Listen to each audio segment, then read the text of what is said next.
बिस्मिल्लाहिर्रहमानिर्रहीम, अस्सलाम वालेकुम नाज़रीन। आप यूट्यूब और फेसबुक चैनल देख रहे हैं। मैं राना उज़ैर हूँ। नाज़रीन, इस वक्त पाकिस्तान तारीख के नाजुक तरीन मोड़ पर खड़ा हुआ है कि जहाँ पर 7-8 माह हो चुके हैं, आइन मुअत्तल है, इलेक्शन नहीं हो रहे। सिर्फ इमरान खान साहब को सिस्टम से निकालने की ख्वाहिश थी और उस ख्वाहिश को पूरा करने के लिए पाकिस्तान में एक शख्स ने गैर अलानिया मार्शल लॉ लगा दिया। पाकिस्तान में एक इदारा हुकूमत कर रहा है और वो इदारा पाकिस्तान की इस्टेब्लिशमेंट है। मैं जनाब कुछ बड़ी खबरें लेकर आपकी खिदमत में हाजिर हुआ हूँ। सबसे पहली खबर पर आज हमने बात करनी है कि general Asim Munir martial law लगा दो। ये मशवरा दिया गया है पाकिस्तान के आर्मी चीफ साहब को और फौज में इस वक्त बहस शुरू हो चुकी है। जर्नैलों के दरमियान मशवरे शुरू हो गए हैं। क्या इस वक्त पाकिस्तान की फौज में चल रहा है? ये दावा कहां से सामने आ रहा है? इस हवाले से अहम तरीन तफसीलात आपके सामने रखूंगा।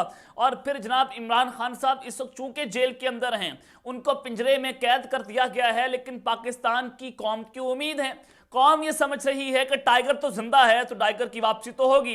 जब तक वो जिंदा है, कौम की उम्मीद तो वो बने रहेंगे। तो जनाब इमरान खान साहब ने जेल से बैठकर एक बहुत बड़ा हुक्म जारी कर दिया है, कौम को हुक्म दिया गया है। और ये हुक्म क्या है? इमरान खान साहब ने किस तरह से एक बहुत बड़ा सरप्राइज दिया है और GHQ के तमाम अरमानों पर पानी फेर दिया है, उन पर जनाब जो है वो गर्म देगचा उलट दिया है। ये तमाम तफसीलात आपके सामने रखनी है। लेकिन अगर आपने चैनल को सब्सक्राइब नहीं किया, चैनल को हम सब्सक्राइब कर लें, बेल आइकन को दबा दें। आने वाली तमाम तर अपडेट्स आपकी खिदमत में बर वक्त पेश होती रहें। नाज़रीन, आज पाकिस्तान की अदालतों के सबसे बड़े मंजूर नज़र और जनाब नवाज शरीफ साहब पाकिस्तान वापस आए, उनको रियासत सहूलतकारी की CCP लाहौर उनको सल्यूट मारता है। उनको वज़ीर-ए-आज़म पाकिस्तान का प्रोटोकॉल दिया गया, उनकी एजेंसीज ने सिक्योरिटी संभाली, उनकी जान को खतरा नहीं था, उन पर कोई कातलाना हमला नहीं हुआ। उनको बताया गया कि जनाब आपकी जान को खतरा है तो आपकी सिक्योरिटी हम संभाल लेते हैं। तो दूसरी जानिब इमरान खान साहब पर इन सिक्योरिटी इदारों ने कातलाना हमला करवाया मुबैना तौर पर। इन सिक्योरिटी इदारों ने इमरान खान साहब के घर को घेरे में लिया, जमान पार्क में जाकर इन्होंने हमले किए, जुडिशल कॉम्प्लेक्स में जाकर इन लोगों ने इमरान खान पर हमले किए, इमरान खान साहब के ऊपर बोतलें फेंकी गई, इमरान खान साहब को गोलियां मारी गई। किसने किया? पाकिस्तान के सिक्योरिटी इदारों के लोग थे। इमरान खान साहब ने एक शख्स का नाम ले दिया, मेजर जनरल फैसल रशीद साहब, और कहा कि इसको तहकीकात करनी चाहिए, इसके ऊपर तहकीकात होनी चाहिए, इससे मेरे ऊपर मुबैना तौर पर कातिलाना हमला करवाया। और जनाब इमरान खान साहब ने अपने कातिल का नाम लिया तो पूरा मीडिया जो है उसमें इमरान खान साहब के खिलाफ जो कुछ हुआ वो भी आपके सामने है। और उसी मेजर फैसल नसीर ने जनाब पाकिस्तान तहरीक इंसाफ को रौंद के रख दिया।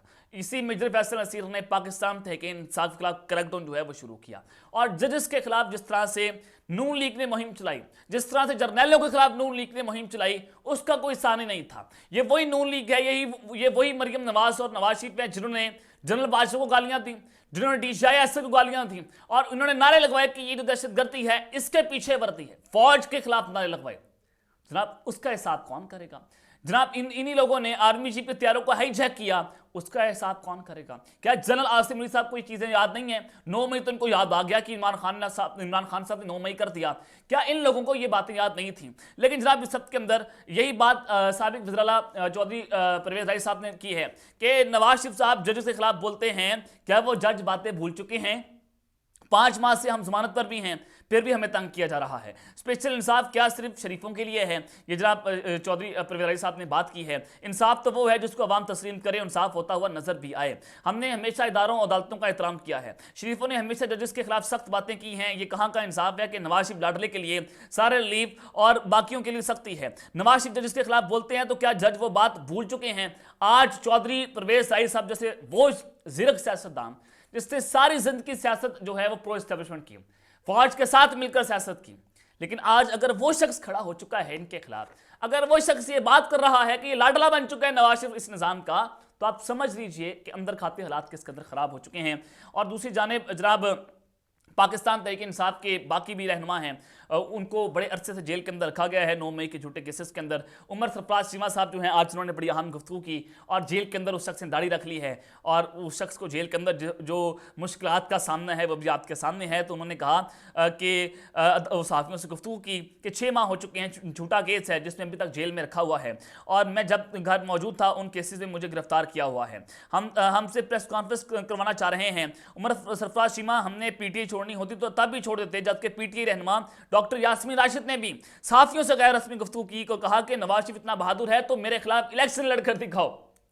ये वो शख्स हैं जो जिनसे कहा जा रहा है कि आप प्रेस कॉन्फ्रेंस कर दो आपकी जान छोड़ देंगे। उस्मान डार ने इंटरव्यू दिया, उसकी जान छोड़ दी। सदाकत अब्बासी ने इंटरव्यू दिया, उसकी जान छोड़ दी। फरख हबीब जो है उसको तो 2 दिन के अंदर उसकी जान छूट गई। ये 6 माह से जेल के अंदर बैठे हैं। क्या इनकी बीवी बच्चे नहीं है? क्या इनका माँ बाप नहीं है? ये 6 माह से एक लीडर के लिए जेल के अंदर बैठे हुए हैं, प्रेस कॉन्फ्रेंस नहीं कर रहे, नजरियात का सौदा नहीं कर रहे। इमरान खान साहब के हाथों में फरख हबीब पला, इमरान खान साहब ने उसको सियासत के अंदर पैदा किया, इमरान खान साहब ने फरख हबीब की सियासी परवरिश की थी, लेकिन उसी फरख हबीब ने इमरान खान की पीठ पर छुरा घोंप दिया।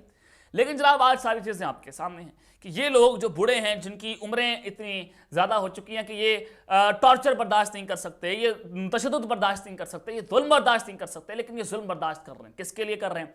इमरान खान साहब के लिए कर रहे हैं, अपनी कौम के लिए कर रहे हैं, हकीकी आज़ादी के लिए जो है वो बात कर रहे हैं। तो जनाब जो यास्मीन रशीद साहब हैं, साहिबा हैं, उन्होंने कहा कि लेवल प्लेइंग फील्ड का मतलब है जिसने इलेक्शन लड़ना है वो बाहर है। नवाज शरीफ सजा याफ्ता और इश्तिहारी है, उसको आपने बाहर इलेक्शन के लिए बाहर से आने दिया और उसको प्रोटोकॉल दिया जा रहा है। हमारे केसेस का चलान 3-4 माह से आज तक नहीं आया। ये बात पहले से कंफर्म है, लेकिन नहीं सिलेक्शन चूंकि इन लोगों ने करनी है तो सिलेक्शन इन सब के सामने है। और ये सारा कुछ भी उन्होंने कह दिया है कि अब लंदन प्लान के तहत नवाज शरीफ साहब को वज़ीर-ए-आज़म बनाने की इस वक्त पूरी कोशिशें जो है वो की जा रही हैं। लेकिन जनाब इस सब के अंदर आपको मैं बताना ही चाहता हूँ कि इमरान खान साहब जो हैं उन्होंने जेल से बैठकर एक बहुत बड़ा हुक्म जारी कर दिया है। जलसे धरने सब कुछ शुरू होने जा रहा है। पाकिस्तान तहरीक इंसाफ का नया गेम प्लान जो है वो इस वक्त सामने आ चुका है। चूंकि आपको मैं बता चुका हूं कि इस्टेब्लिशमेंट का मंसूबा है कि इमरान खान और को इलेक्शन नहीं लड़ने देना। वो नाअहल होंगे, वो जेल के अंदर होंगे, बुशरा बीबी जेल के अंदर होंगे इलेक्शन से पहले। पीटीआई के अंदर तकरीबन 20-30 सीटें इनको वफाक के अंदर दी जाएंगी और ये वो लोग होंगे जो होम्योपैथिक हैं, जो सिर्फ होम्योपैथिक काम करेंगे। तो जनाब इस सब के अंदर आपको बताना ही चाहता हूं कि इमरान खान साहब जो है उन्होंने जेल से बैठकर एक बहुत बड़ा हुक्म जारी किया है, सरप्राइज दिया है। उन्होंने कहा है कि केपीके में पाकिस्तान तहरीक इंसाफ के कारकुनों को कन्वेंशन करनी चाहिए। ये खान साहब ने जेल से बैठकर पैगाम दिया। शेर अफजल मरवत साहब से उनकी मुलाकात हुई और शेर अफजल मरवत साहब के जरिए उन्होंने जनाब की कौम के नाम पैगाम जारी कर दिया है। इमरान खान ने कहा कि अब वक्त आ चुका है कि पाकिस्तान तहरीक इंसाफ मजीद जबर और सितम नहीं सह सकती, अब हम बोलेंगे, मजीद बोलेंगे। वो शख्स डील करने को तैयार नहीं है और उसने कह दिया है कि जनाब मैं लंबे अरसे के लिए जेल के अंदर हूं, कोई कौम की उम्मीद, आप झूठी उम्मीद ना दें कि वो अभी बाहर आएगा, कल आ जाएगा, परसों आ जाएगा। वो जेल के अंदर है, लेकिन वो जनाब डील किसी सूरत नहीं करेगा और ना वो किसी से बातचीत करेगा। और अगर हमारी पार्टी की मीटिंग या कन्वेंशन या फिर कुछ जलगार की गई तो वर्कर ये तैयार कर ले कि ये वर्कर के साथ मजीद जुल्म सितम करने जा रहे हैं, लाठीचार्ज करते हैं, टीयर गैस करते हैं, हत्ता कि गोली मारते हैं। इमरान खान ने कहा कि अब डट कर खड़ा होना होगा। इमरान खान ने कोर कमेटी को हिदायत की है कि शेड्यूल बना लें और शेड्यूल के फौरी बाद लोगों ने निकलना होगा। पेशावर में एक अज़ीमुश्शान जलसा करने का भी कहा। अब आंख मुचौली बंद होनी चाहिए। पाकिस्तान तहरीक इंसाफ के वर्कर्स इतने कमजोर नहीं हैं कि डंडे के जोर पर हमें घरों से निकलने ना दें। ये इमरान खान साहब ने जेल में बात की।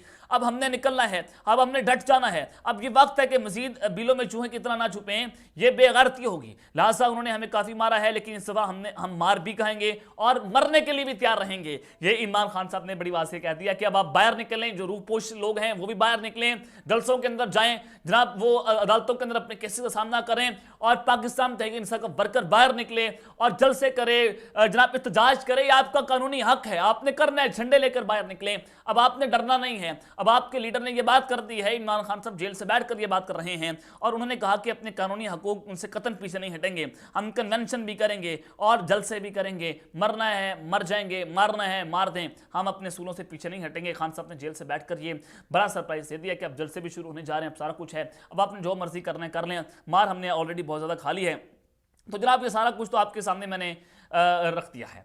अब जनरल आसिम अली साहब जो हैं उनको कुछ मशवरे दिए जा रहे हैं। वो मशवरे बड़े अजीब नैयत के मशवरे हैं, क्योंकि मैंने आपको बता दिया था कि जनवरी के अंदर इलेक्शन नहीं होंगे और मैंने आपको ये भी बताया था कि जनवरी फरवरी में जनरल आसिम अली साहब जो हैं वो चीफ एग्जीक्यूटिव पाकिस्तान बन जाएंगे, वो डायरेक्ट पाकिस्तान पर रूल करेंगे। और ये 2024 की इलेक्शन का साल इस वक्त नजर नहीं आ रहा। ये कुछ खबरें मेरी थी जो जरा हमें बता रहे थे और आज इस खबर की तस्दीक हो चुकी है।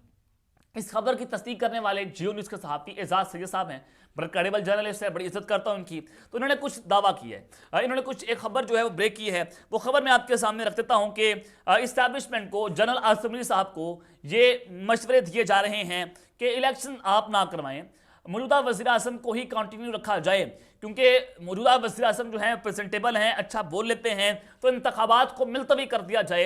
ये बहुत सारे हलकों से जनरल आसिफ मलिक साहब को मशवरे दिए जा रहे हैं और उनका माइंड भी अभी तक यही बना हुआ है। और फिर जनाब इंतखाबात जो हैं उन्होंने कहा कि मुलतवी नहीं हो सकते, उसकी 3 बड़ी वजूहात हैं। एक वजह उन्होंने बताया कि चीफ जस्टिस काजी फायद ईसा इसकी एक बहुत बड़ी वजह है।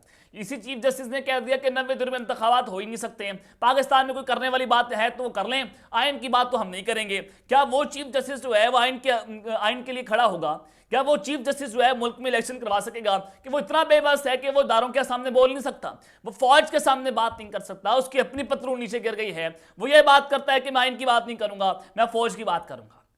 जो जनाब इतना गिर चुका हो, क्या वो इलेक्शन के अंदर रुकावट बन सकता है? ये मेरा एजाज शरीफ से पहला सवाल है। और दूसरा, उन्होंने कहा कि सूरत हाल कशीदा है और नवाज शरीफ की वतन वापसी भी इसी वजह से हुई है कि अब इलेक्शन का माहौल बनाना है, तो लिहाजा इलेक्शन मुलतवी नहीं हो सकते। नवाज शरीफ वतन वापस आ गए हैं, उनके बाद का मुल्क तो नहीं है कि वो वतन वापस आ गया वो पाकिस्तान में इलेक्शन करवा लेगा।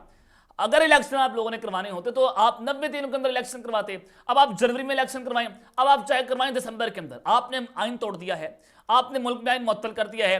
अब हमें इलेक्शन से कोई सरोकार नहीं है, क्योंकि आपने एक प्लान तैयार कर लिया, उसमें नवाज शरीफ को वज़ीर आज़म बनाना ही बनाना है, इमरान खान साहब को हटाना है, जेल के अंदर रखना है, तो वो क्या इलेक्शन होगा? वो इलेक्शन नहीं है, वो सिलेक्शन है। वज़ीर आज़म की कुर्सी आप नीलाम करने जा रहे हैं, आप उसको इलेक्शन नहीं कह सकते। जनाब तीसरा, उन्होंने कहा कि IMF की डील है और IMF पाकिस्तान के ऊपर प्रेशर डाल रहा है कि आप इंतखाबात करवाएं, जो तीसरी किस्त देनी है वो नई हुकूमत को दी जाएगी, तो लिहाजा जनवरी के आखिरी हफ्ते में इलेक्शन कमीशन पाकिस्तान ने इलेक्शन की तारीख का ऐलान किया हुआ है और तीसरी किस्त फरवरी में IMF ने पाकिस्तान को देनी है और वो किस्त तब ही मिलेगी जब पाकिस्तान के अंदर इलेक्शन होंगे। सऊदी हुकूमत और दीगर इंटरनेशनल प्लेयर्स हैं वो भी इसके अंदर बात कर रहे हैं, तो लिहाजा जनरल आसिफ मलिक साहब जो हैं उनसे उम्मीद की जा रही है कि वो इलेक्शन के अंदर रुकावट नहीं बनेंगे। ये एजाज शरीफ साहब बात कर रहे हैं, तो इट मीन्स के जनरल आसिफ मलिक साहब से जब आप उम्मीद कर रहे हैं तो वो इलेक्शन के अंदर रुकावट है, वो इलेक्शन नहीं चाहते। लेकिन इस सब के अंदर आपको बताना भी ये चाहता हूं कि नून लीग और एस्टैब्लिशमेंट का मसला ये है कि दोनों के पास एक दूसरे के अलावा कोई ऑप्शन मौजूद नहीं है। नून लीग के पास ना बयानिया है ना कारकर्दगी है, सिर्फ उन्होंने इक़्तिदार के अंदर आना है और इक़्तिदार में आने का सबसे बड़ी जो उनके पास बुनियाद है वो एस्टैब्लिशमेंट के कंधों के ऊपर बैठ कर आना है, जिस तरह से उनको निज़ाम इस सहूलतकारी कर रहा है। और एस्टैब्लिशमेंट की मजबूरी यह है कि उनके पास इमरान खान का रास्ता रोकने के लिए नून लीग के अलावा कोई रास्ता मौजूद नहीं है, तो लिहाजा ये दोनों पागल जो हैं वो एक दूसरे की मजबूरी बन चुके हैं। और ये जो हलाला के बाद जो चौथा निकाह होने जा रहा है एस्टैब्लिशमेंट का और नवाज शरीफ साहब का, ये चौथा निकाह भी ज़्यादा देर तक जो है वो नहीं चल सकेगा, ये आपको मैं बता रहा हूँ। तो अब तक के लिए अपना ख्याल रखिएगा और इस ख्याल लाने के बाद पाकिस्तान जिंदाबाद।